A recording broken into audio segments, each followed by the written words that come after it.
Pythagoras. You can't hear that name without having nightmare flashbacks back to high school math, dealing with the Pythagorean theorem. But despite hurting your GPA, Pythagoras is also a pre-Socratic philosopher. Born around 570 BC, he lived a very legendary life. And by legendary, I don't necessarily mean amazing. What I do mean is that different accounts were given of his life that give us fantastical stories. There's stories of him forming a cult known as the Semicircle. Some say he met Thales, the first philosopher. Some say he committed suicide, others say that he was killed in an attack. Aristotle even wrote that this dude had a golden thigh. He was not only a philosopher and mathematician, but apparently was also into religion, astronomy, and even music theory. To sum it up, interesting dude. I suggest you do your own research if you want a more in-depth biography. Now, if that isn't complicated enough, we have these 71 golden verses which advises people on how to live. However, it's questionable if these sayings can actually be attributed to Pythagoras or not.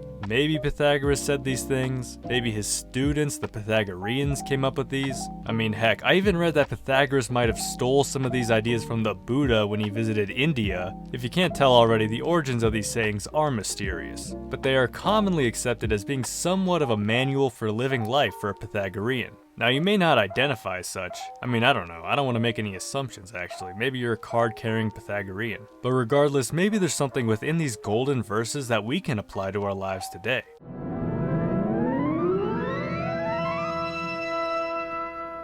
So there's 71 verses, and I'll put a link to them in the description. Each verse is around the length of a short sentence, and we can divide them up topically, roughly like this. I think verses 5 through 46 are really going to be relevant for us. If you're into metaphysics though, you can check out the others if you're so inclined. So let's start by going over Pythagoras' thoughts on friendship. And for the purposes of this video, I'm just going to say these are Pythagoras' thoughts. Of all the rest of mankind, make him your friend who distinguishes himself by his virtue. Always give ear to his mild exhortations, and take example from his virtuous and useful actions. Avoid as much as possible hating your friend for a slight fault. So it's almost like we're supposed to view our friends like teachers if they're virtuous, but at the same time we shouldn't judge them for small things. That begs the question what a small problem would be. Maybe we can think of slight faults as problems that don't necessarily call into question one's virtue. Like if they have an annoying laugh or something, just trivial stuff. Now let's talk about vices.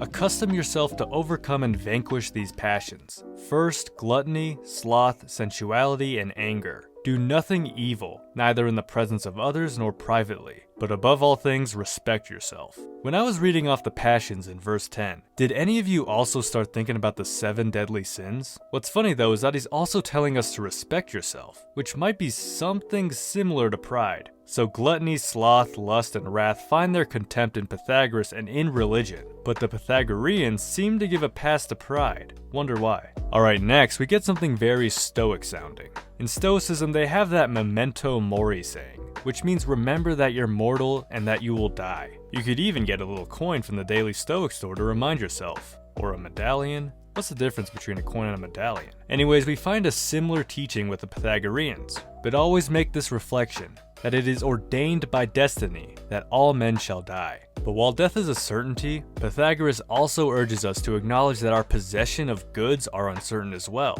and that the goods of fortune are uncertain, and that just as they may be acquired, they may likewise be lost. Concerning all the calamities that men suffer by divine fortune, support your lot with patience. It is what it may be, and never complain at it, but endeavor what you can to remedy it. So besides mentally preparing yourself with the prospect of losing your stuff, don't just be a victim of circumstance, but also do what is within your power to fix the situation. Again, very stoic in the sense that we're not complaining about circumstances that are out of our control, but we are taking action in the areas within our control. Now we have this stoic-esque sounding stuff here, but then we get Epicurean-esque stuff when we get to the verses on needs. In no way neglect the health of your body, but give it drink and food in due measure, and also the exercise of which it needs. Now by measure I mean what will not discomfort you. Accustom yourself to a way of living that is neat and decent without luxury. It's Epicurean in the sense that your material needs should be just that, needs. You should try to live free from pain and discomfort, but not so much in excess hedonism.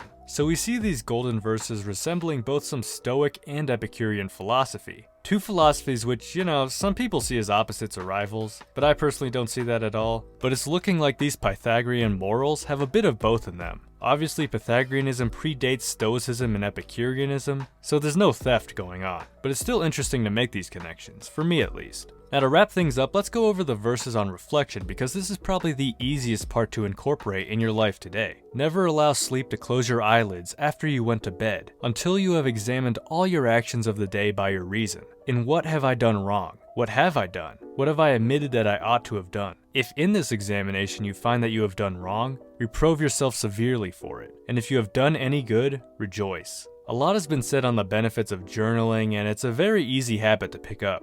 Here, the Pythagoreans are advocating for a kind of reflection that could be done through this journaling process. I don't know if I agree that you should severely criticize yourself for doing wrong. They may not be super healthy, but as someone who journals myself, it's good to reflect on the day and get the things out of your system. So guys, did you get any practical value out of these old golden verses? If you did, then tell me how, or if you didn't, say why in the comments below. If you enjoyed this video, then like, subscribe, and hit the bell, and guys, I wish you all a beautiful rest of your day.